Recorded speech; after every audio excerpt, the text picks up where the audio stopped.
Good evening, brothers and sisters. Yes. So I mentioned I was a former branch leader dito, no? Pero I don't know if what age are you then? Ano naman yon? Bata pa ako. I started in Lincoln when I was in grade 1. No. Noong 2000, I think that was 2004, no? So, I mean 2006. So, doon ako nag-start mag-Lincoln BL. Okay, so a while ago, ang galing ng sharer natin. Bro, hindi ko makakalimutan ang pangalan mo kasi talagang very Christian. Your name is Christian. Pilyedo mo Gracia pa, di ba? Talagang thank you for your sharing. It was really good, no? And the way he shared about his life and how the changes that had happened to you, it's actually the working of the Holy Spirit, and that would be my talk for tonight. Okay, pero bagong lahat, I just wanna see sino yung mga first time or yung mga guest. Alam ko first time, yung totoong first time. Yun. Okay, ilan lang? Tatlo? Who else? Ayun, 6. Now, welcome sa ating CLP, no? I hope you are having fun. Okay, you're having fun. So, my name is Rainer Buenaflor. I'm an engineer by profession, and tonight, brothers and sisters, I'll be talking about the power of the Holy Spirit. Ayun, no? Last time, or last Friday, the talk is about what it means to be a Christian. Tama ba? Okay. Madali ba maging Christian? Mahirap? Sino nga? Survey tayo. Sino yung nagsabi na madali? Wala. Si Christian. Si Ayn lang yata. Si so Christian. I would assume people are saying na it's not easy to be a Christian. Tama ba? And in fact, today, hindi natin kailangan lumayo eh. For some reason, all over the world, people think that the Christians now are weak and feeble. Siguro hindi pa nakilala si Christian na mga dami, you know. But people are saying na, yung mga Christian ngayon, weak, feeble, not attractive, walang buhay, di ba? In fact, if you are familiar, di ba, yung nominal Christian, no? Member ako niya noon eh, nominal Christian. Christian or Catholic by name, ito yung mga Christian by name, but not living out the faith. Not living out the teachings of Jesus, di ba? Christian is a follower of Christ, but for some reason, name lang, no? Not following Jesus at all. And it's a sad story. In fact, Mahatma Gandhi, I know hindi nyo siya naabutan. Hindi ko rin naabutan si Mahatma. He's a hero in India. He said na, he's a Hindu. Sabi niya, I like your Christ. I do not like your Christians. And your Christians are so unlike your Christ. Totoo, no? Probably if we have seen or met people who are real Christians, maybe he was converted. Maybe. Pero that's the sad story right now. But if you look at it, before, no, long time ago, early Christians, they are an opposite. They love Jesus so strongly. They are convicted and courageous. No? Example sa Bible, if you are familiar with the Bible, the story of Peter and John, no? Ito yung Jesus resurrected. So nagpipreach sila sa temple. Then pinatawag sila ng mga Sanhedrin. Itong Sanhedrin, these are Pharisees, Sadducees. So pinatawag sila. Ano yung sinasabi yung Jesus na resurrected? So they were flogged. Alam mo yung, they whipped them. They were penalized so that they will be silent. But then after that, sabi ni John and Peter, we will obey God than man. And in fact, after that, paglabas nila, tuwang-tuwa sila because they were punished for the sake of the name, for the sake of Jesus. Diba? What a Christian, no? What a Christian. Example, isa pa, si Stephen. Familiar ba tayo kay Stephen? Not Covey, Stephen Covey. Diba to? Stephen the martyr, no? Yung the first martyr that we have. During that time, nagpipreach siya about Jesus being resurrected. But then the Sadducees din, yung mga Sadducees sabi nila, this guy needs to die. He is speaking blasphemy. So he was stoned. Ora mismo, binato siya. And to the point na parang mamatay na siya, he knelt down. He knelt down, na hindi siya tumakbo. He knelt and prayed. Sabi niya, Lord, do not count this sin against them. And then he fall asleep like an angel. He was martyr. Ganun siya katapang, no? Sample pa, si Paul. Of course, we know Paul. Si Paul, the murderer, he murdered the Christians before, he was converted, and then he suffered to spread the gospel all over sa mga Gentiles. Diba? Ang kwento niya, he was shipwrecked, no? Talagang sumakay dun sa barko at nasira. Siguro na-stranded sa island, nagutom at lahat na he was thrown into prison, but then he's still happy for the gospel. Marami pa example. Ito pinaka, I think all of us are familiar about this. Apostles after the Pentecost. Di ba, naalala niyo kung bakit sila nagtatago, nag-gather? They were afraid. They were afraid of the Jews because the Jews just killed Jesus. No? During that time, they were afraid, nagtatago sila. But then the Holy Spirit came during the Pentecost.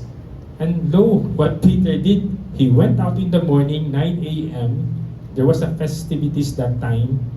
Siguro may grandstand, pumunta sa grandstand, maraming tao. Then nagsalita siya. Sabi niya, the Jesus that you have murdered is the Messiah. So talagang 360 degrees, no? 180 degrees, no? 180 degrees change. Dati nagtatago, ngayon nandiyan na siya eh. And you know, brothers and sisters, the difference, di ba? Pag masasabi mo, what's the difference between before and today? Is it maybe because it's easier to follow Jesus then? Hindi naman, di ba? They are persecuted. The difference, my dear brothers and sisters, is the power of the Holy Spirit. Ayun, the power of the Holy Spirit. So the Christians are actually people who experience the power of the Holy Spirit in their lives. And you want to be like that? Amen? Yes. So, what is the power of the Holy Spirit? So, sabi nga sa Zechariah, di ba? Are you familiar with this verse? Kanta pa nga to. Ariel, baka gusto mong kantahin. The tone goes like this, di ba? Not by might, not by power, but by my Spirit, says the Lord. So, not by might, not by power, but by my Spirit, says the Lord. So it's so clear, brothers and sisters, if we want to be a Christian, we need the Holy Spirit. We cannot do it on our might, we cannot do it on our power, but we need the Spirit of the Lord. Amen? Okay. Here is the catch. The catch, di ba? Napansin nyo, if you are familiar with the Apostles' Creed, right? Of course, most of the Catholics are. Yung God the Father, marami, di ba? I believe in God, the Father Almighty, Creator of heaven and earth. Marami yan, no? Pagpunta kay Jesus Christ, I believe in Jesus Christ, born of the Virgin Mary, suffered under Pontius Pilate to save the world, no? And then pagdating kay Holy Spirit, I believe in the Holy Spirit, the Holy Catholic Church. So, isang line lang, di ba?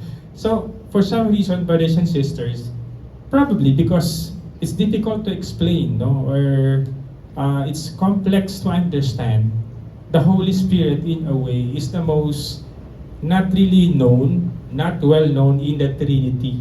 We know God the Father is the Creator. We know that Jesus is the Savior. He was crucified, died for us. The Holy Spirit is the Sanctifier.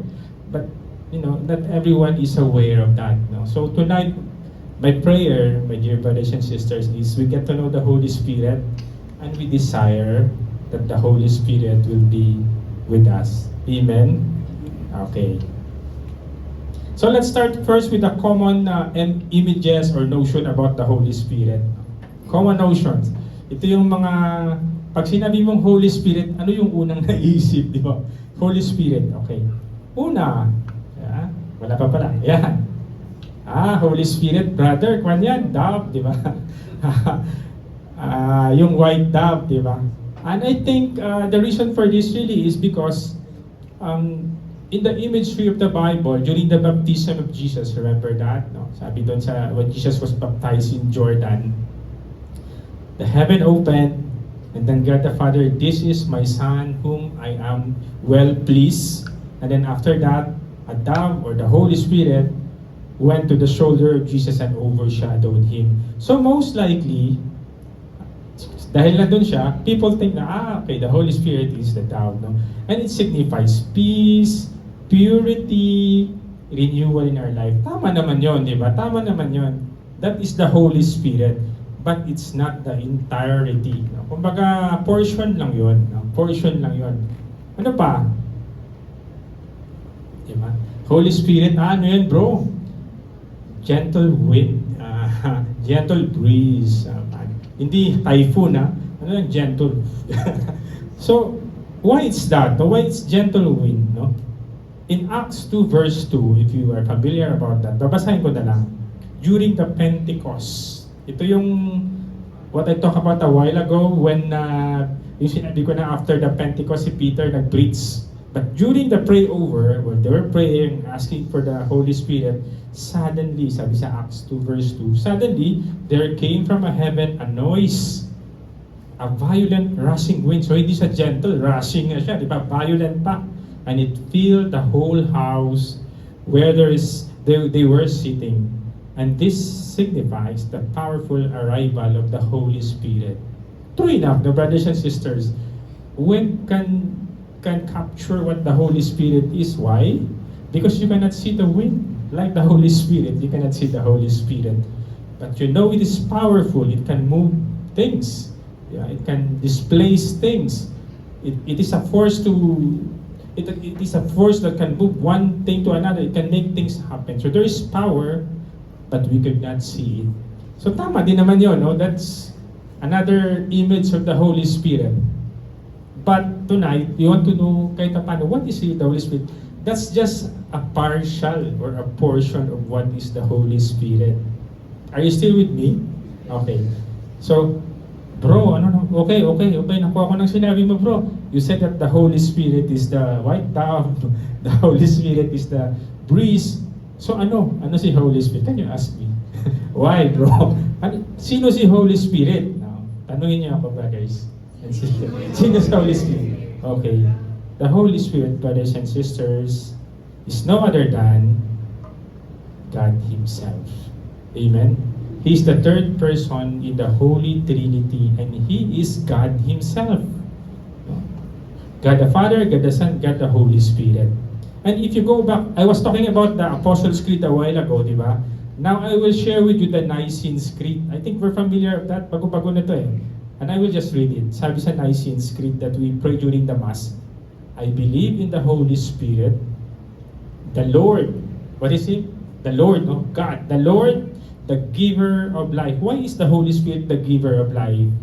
If you look at in Genesis, during the time when God the Father created the world, the Holy Spirit was there. No? Hanapin nyo lang doon. He was the wind over the chaos, no? And then in fact, doon sa Genesis, nag-usap sila, ang Trinity. You can go back to it and read. The giver of life, who proceeds from the Father and the Son, who with the Father and the Son is adored and glorified. Because He's God, we also adore and glorify the Holy Spirit. And who has spoken through the prophets, diba? The prophets usually, they get senses from the Holy Spirit. So, Holy Spirit is God. Okay, so now, let's go back to the scripture. Old Testament. Na-mention na yung Holy Spirit doon. Then, let's go back to that, no? In the book of Ezekiel, no, during his time, in the time of Ezekiel, no, the people were in sin.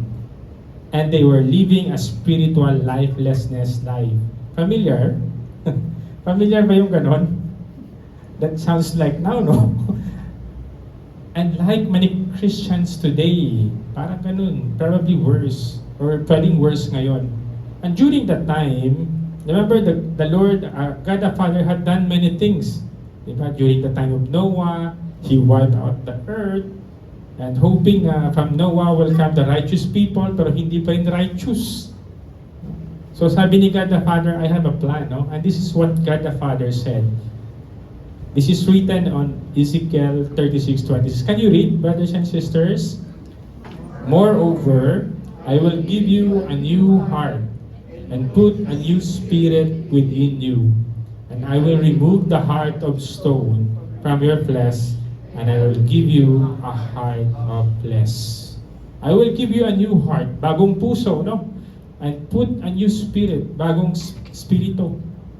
And I will remove the heart of stone. Ito yung pusong bato, heart of stone, and give you a heart of flesh. Why is that, brothers and sisters?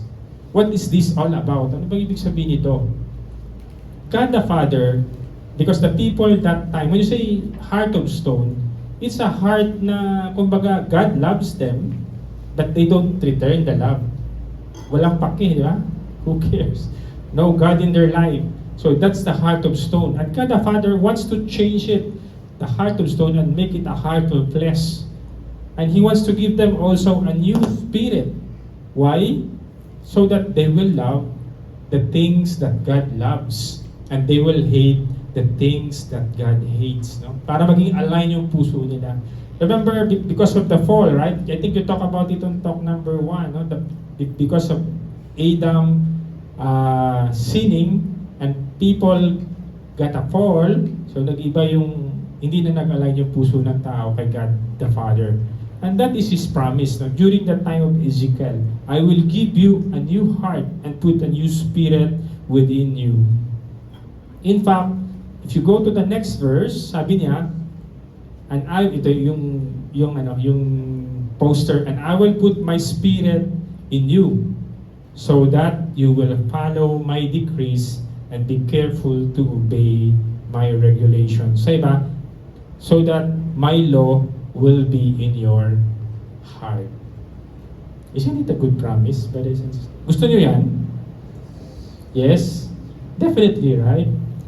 It's easier to follow God when you love God and you love His laws.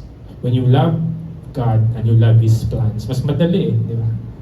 When you are aligned with Him. And it is His promise. Alam ng Panginoon na it's hard to be a Christian. He knows us.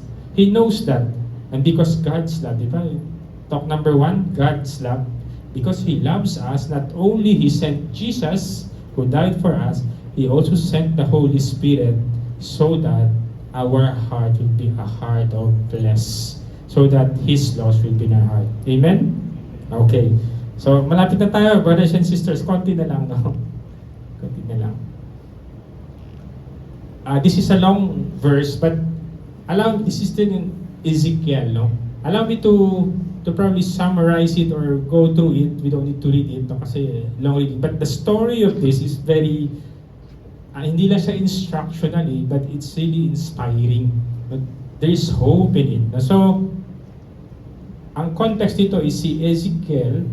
Sabi ni God the Father sa kanya, Ezekiel, I want you to go to the Valley of Dry Bones. So, Valley of Dry Bones, imagine that this is a mountain na maraming bones. So, most likely, this is a cemetery, or maybe this is a place where there was a war, and many have died there, no? Hindi na nalibing. O kung nalibing man, nandun yung mga bones naka-bury lang. No? So, so that's the context. No? So, God the Father told Ezekiel to go there. Diba? The hand of the Lord was on me. This is Ezekiel speaking. The hand of the Lord was in me, and He brought me out by the Spirit of the Lord and set me in the middle of the valley. So mag-isa na siya, hindi na siya doon. It was full of bones. So most likely, the bones are on the ground. Nakikita niya. He led me back and forth, and I saw a great many bones on the floor of the valley, and the bones were very dry. So, imagine this one. This probably people have died many years ago. No? Dry na wala nang skin. So, skeleton na lang. So, probably these people have died many years ago. And then sabi ni God sa kanya, Son of man, can these bones live? Oh, what a question, di ba? Pagtiyanang siya kay Father, Son of man, ito bang mga bones na ito mabubuhay? Siyempre, kung logical ka, hindi po patay na. But let's continue with the story. I said, sabi ni Ezekiel, Sovereign Lord, you alone know. Ikaw lang nakakaalam, Lord, if this will live as you have said. Let's continue. Then he said to me, sabi ni God the Father kay Ezekiel, prophesy to these bones and say to them, dry bones, hear the word of the Lord. This is what the sovereign Lord says to the bone. I will make breath under you and you will come to life. No? So, God the Father is telling him to tell the bones na mabubuhay sila. No? Imagine the scene. Kunwari nandun tayo, tumitingin tayo ha. And then I will attach tendons, so very vivid ha. I will attach tendons to you and make flesh come upon you and cover you with your skin. So talagang cinematic, no? Bone, tapos nagkakaroon ng laman and then skin. I will put breath in you and you will come to life. Then you will know that I am the Lord. So yun ang ginawa ni Ezekiel. Sabi niya, so I prophesied as I was commanded, and as I was prophesying, there was a noise. Familiar? Diba? Dun sa Pentecost, may noise din eh. There was a noise and a rattling sound, and the bones come together before his very eyes. Siguro nakikita niya, and the bone to bone. So, meron palang mga hindi magkakasamang bone doon, naputol-putol pa siguro. Hinanap niya yung partner niya. They found themselves, so nag-group sila. But, so nagkaroon ng tendons and flesh and skin, but there was no breath in them. So most likely, nagkalaman pero patay pa rin. No? Then he said to me, prophesy to the breath. Prophesy, son of man, and say to it, this is what the sovereign Lord says. Come, breath from the four winds, and breathe into this slain that they may live. Sino ba yung breathe? Sino yung wind? Who is the wind again?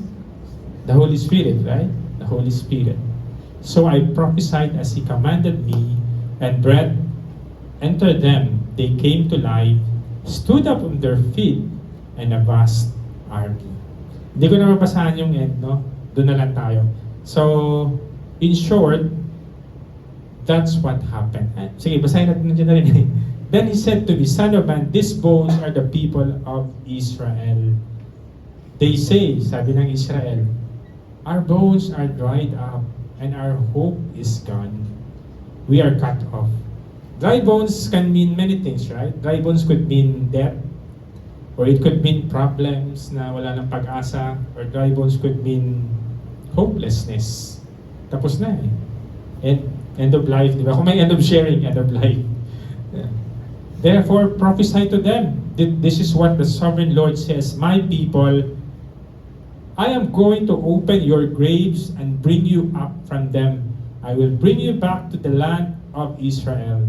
Then you, my people, will know that I am the Lord, and when I open your graves and bring you up from them, I will put my spirit in you.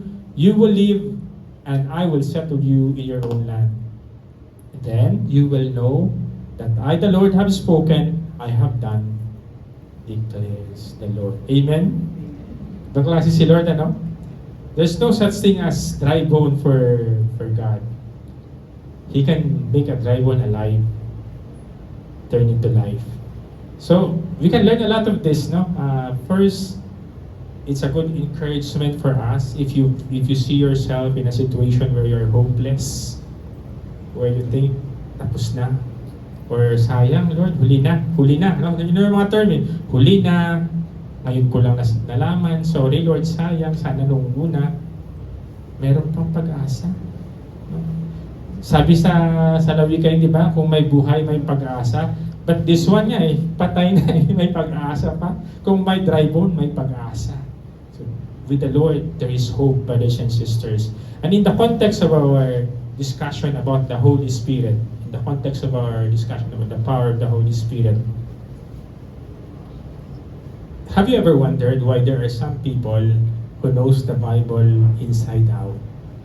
They have all the knowledge about God, but for some reason, they don't love God.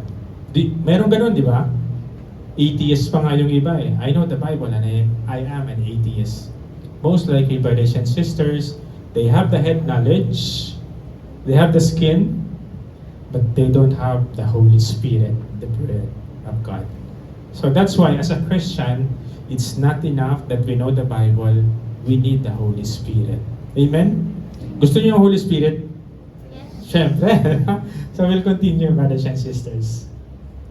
You say you're with me. So, what takes place when one receives the power of the Holy Spirit. Malapit na ako matapos, no? A, yung union, there's a union with God, no? When the Holy Spirit comes to us, we become united with the Lord, no? Mas close tayo sa Panginoon, di ba?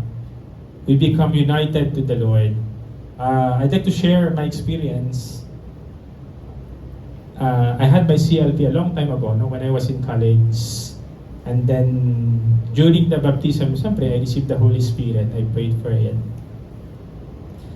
For some reason or another, I begin to love the Bible. No? I know the Bible kasi sa Don Bosco, no, that's where I had my elementary and high school. There's religion class, right? So may Bible quiz pa nga doon eh. Nananalo ako sa Bible quiz pero wala akong pakialam sa...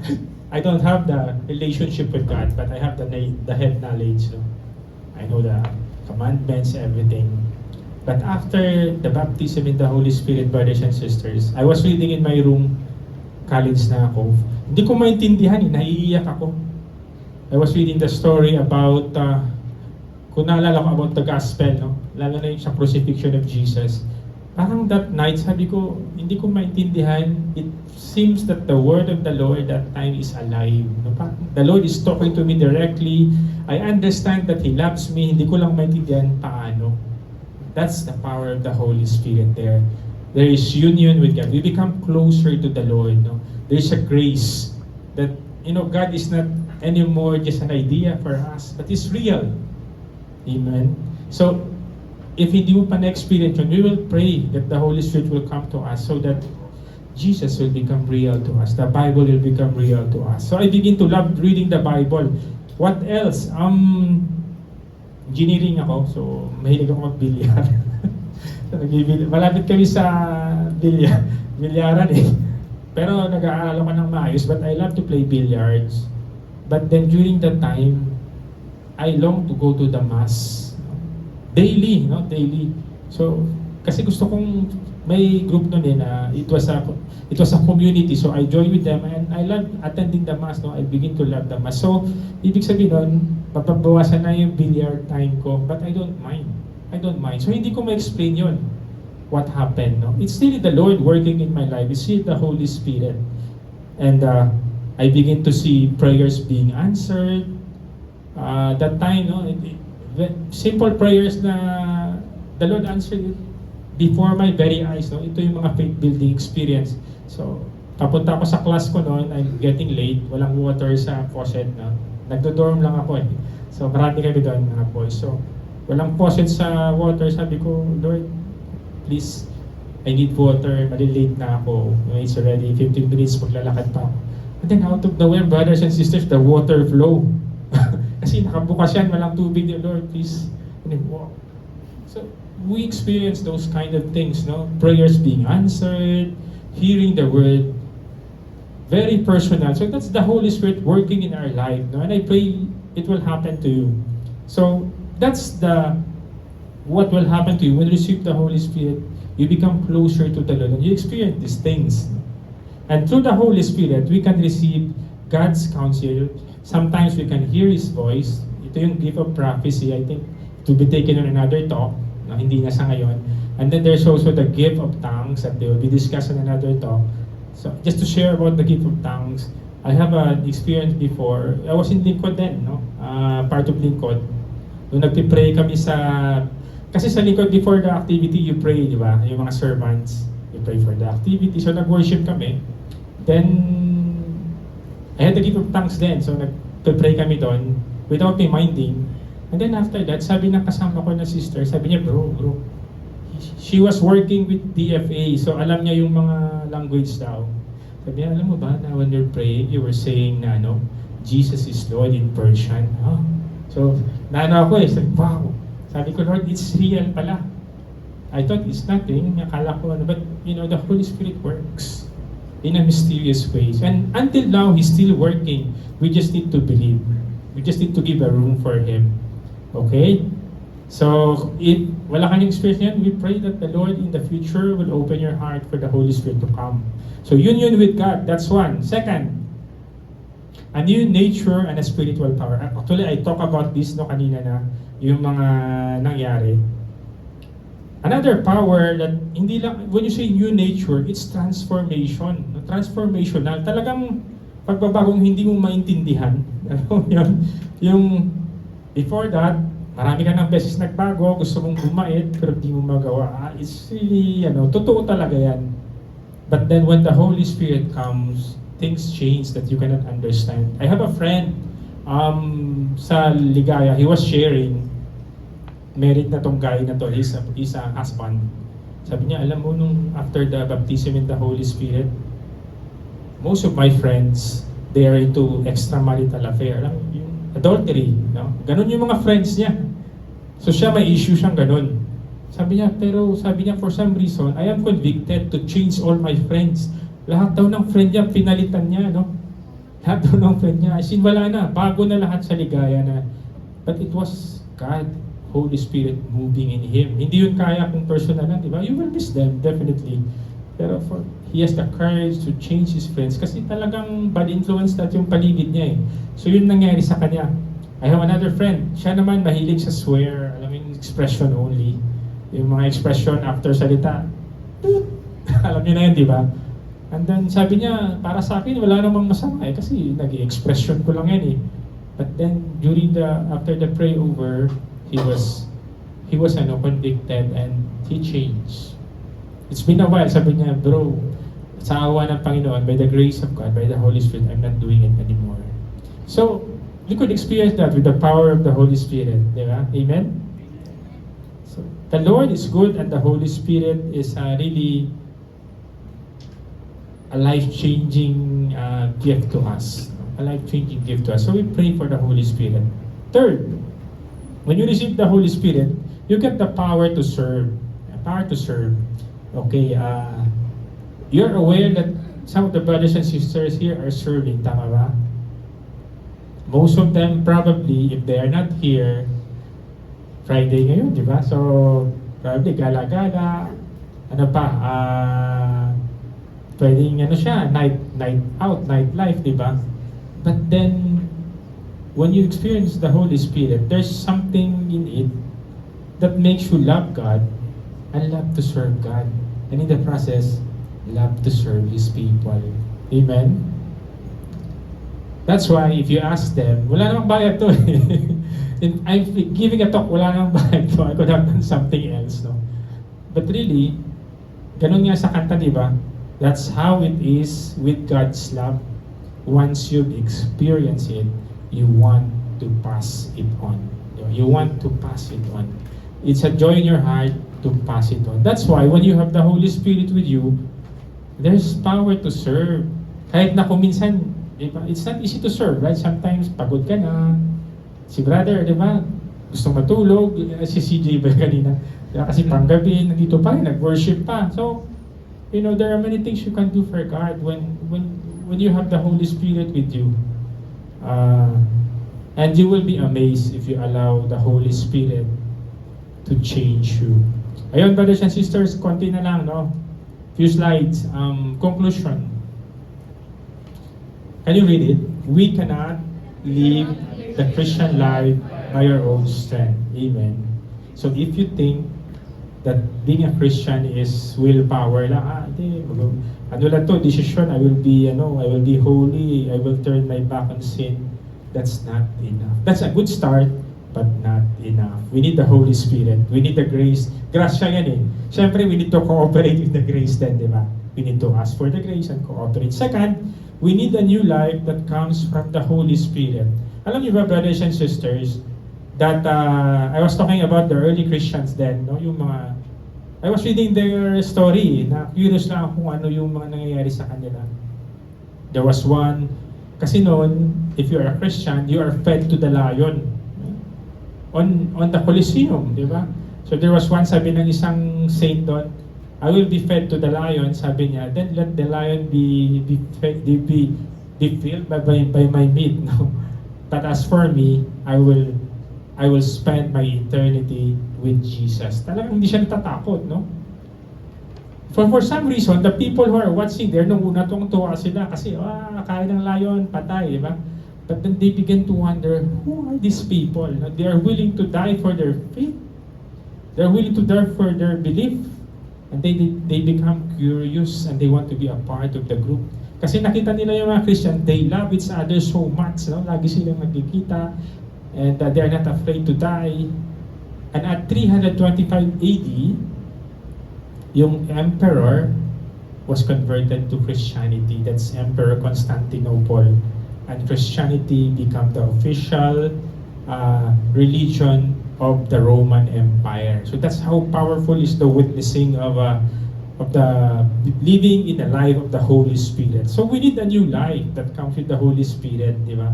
Sabi nga ni Paul, because our message is not of words, but power, no? Imagine mo, pag nag-preach sila, may mga nahi-heal, di ba?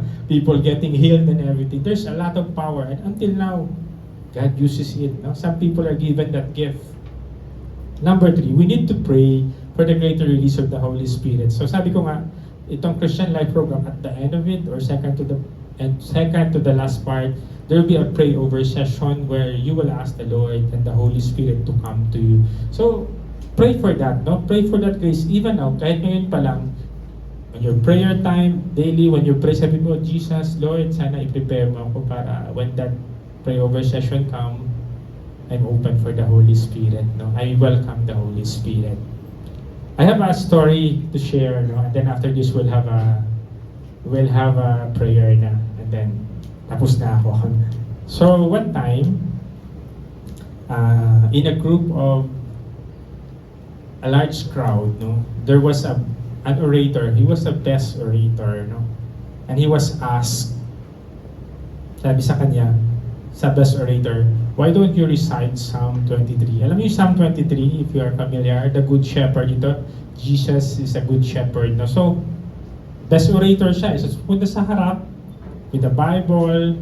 He recited the Psalm 23 with perfect oration. So, and then sa harap, people are listening. Okay. So, he did it well. No? Talagang with expression, pause, eye contact, lahat, no? Talagang best orator siya with a commanding voice projected. Tumupo na siya. And then there was another guy was asked, somebody else stood up. He was asked to read the same passage, Psalm 23. So he went in front. He came in front. Hindi naman siya best orator. He read it. And then people cried. People cried. So the orator was there at the side. He was looking, so na-curious siya. And then he asked the guy, sabi niya, how come? I am best orator, people, wala namang reaction, but ikaw, hindi ka naman best orator. Why did people cry? So sabi ng nagsalita, sabi niya, ikaw, you are talented with oration. You know Psalm 23. Ako, I'm not. But I know the Good Shepherd. I know the Good Shepherd. So my prayer for you, brothers and sisters, is that your knowledge about Jesus will not be a head knowledge, but rather, I pray by the power of the Holy Spirit that you get to know Jesus in a more personal way. No? So when you share your story, it is from your own personal experience with Jesus and the Holy Spirit. Amen. Okay, so why don't we all stand and we'll just pray, yung prayer ni St. Augustine about the Holy Spirit, no? And then I'll give the mic to Ayn. Hala, title lang yun sa taas. Ano yan? Prayer of the Holy Spirit by St. Augustine. Let us pray together. Breathe in me, O Holy Spirit, that my thoughts may all be holy. Act in me, O Holy Spirit, that my work too may be holy. Draw my heart, O Holy Spirit, that I love what is holy. Strengthen me, O Holy Spirit, to defend all that is holy. Guard me then, O Holy Spirit, that I always may be holy. Amen. In the Father, Son, and Holy Spirit. Thank you, brothers and sisters.